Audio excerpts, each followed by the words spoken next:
సంక్రాంతి వచ్చిందని ఆశతో బయటకి వెళ్ళాను. బియ్యం చక్కెర కుండ పాలు అన్ని కొన్నాను.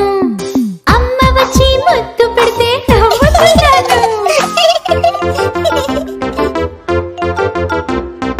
ఆలుగడ్డ ఎక్కడికి వెళ్తున్నావు?